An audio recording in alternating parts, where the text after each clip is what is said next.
दोस्तों आप सभी का हमारे YouTube चैनल में स्वागत है। इस वीडियो में हम 3 मई 2023 को MTS में आए हुए जीके के प्रश्नों को देखेंगे। चलिए शुरू करते हैं। हमारा पहला प्रश्न है, अक्टूबर 2022 तक भारत में खाली स्थान तक की वार्षिक आय वाले परिवारों को दिया जाने वाला संपार्श्विक मुफ्त ऋण एक सूक्ष्म वित्तीय ऋण कहलाता है, तो 3 लाख तक।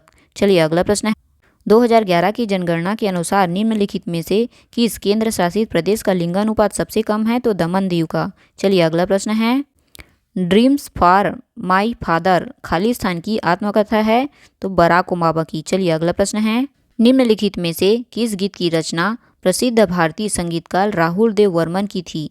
इसका आंसर हो जाएगा ऑप्शन नंबर दूसरा, दोस्ती हम नहीं तोड़ेंगे। चलिए अगला प्रश्न है, बैटरी में किस प्रकार की ऊर्जा रूपांतरण होता है, तो रासायनिक ऊर्जा का विद्युतीय ऊर्जा में। चलिए अगला प्रश्न है, पुधुमई पेन्ना योजना किस राज्य द्वारा शुरू की गई है। इसका आंसर हो जाएगा ऑप्शन नंबर चौथा, तमिलनाडु। चलिए अगला प्रश्न, रामपा मंदिर किस देवता को समर्पित है, भगवान शिव को समर्पित है। चलिए अगला प्रश्न है, गयासुद्दीन तुगलक की मृत्यु के बाद गद्दी पर कौन बैठा था, तो मोहम्मद बिन तुगलक बैठा था। चलिए अगला प्रश्न है, निम्नलिखित में से किस अनुच्छेद में सार्वजनिक क्षेत्र में रोजगार से संबंधित मामलों में अवसर की समानता का उल्लेख किया गया है, तो अनुच्छेद 16। चलिए अगला प्रश्न, लियोनी मेसी खालिस्तान खेल के एक प्रसिद्ध खिलाड़ी हैं, तो फुटबॉल के। चलिए अगला प्रश्न है, रुक्मणी देवी को इंडिया टुडे की 100 पीपल हु सेड इंडिया की सूची में शामिल किया गया था। उन्हें वर्ष 1956 में पद्म भूषण और 1967 में संगीत नाटक अकादमी फेलोशिप से सम्मानित किया गया था। उनका संबंध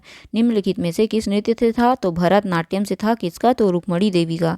चलिए अगला प्रश्न है, निम्नलिखित में से कौन सा विटामिन सी का सबसे बड़ा स्रोत है, तो नींबू विटामिन सी का सबसे बड़ा स्रोत है। चलिए अगला प्रश्न है, मेगस्थनीज खालिस्तान के दरबार में एक यूनानी राजदूत था, तो चंद्रगुप्त मौर्य के दरबार में एक यूनानी राजगुप्त था। चलिए अगला प्रश्न है, निम्नलिखित में से कौन सा विद्रोह सन 1855-56 के बीच हुआ था, तो संथाल का विद्रोह 1855 से 56 के बीच हुआ था।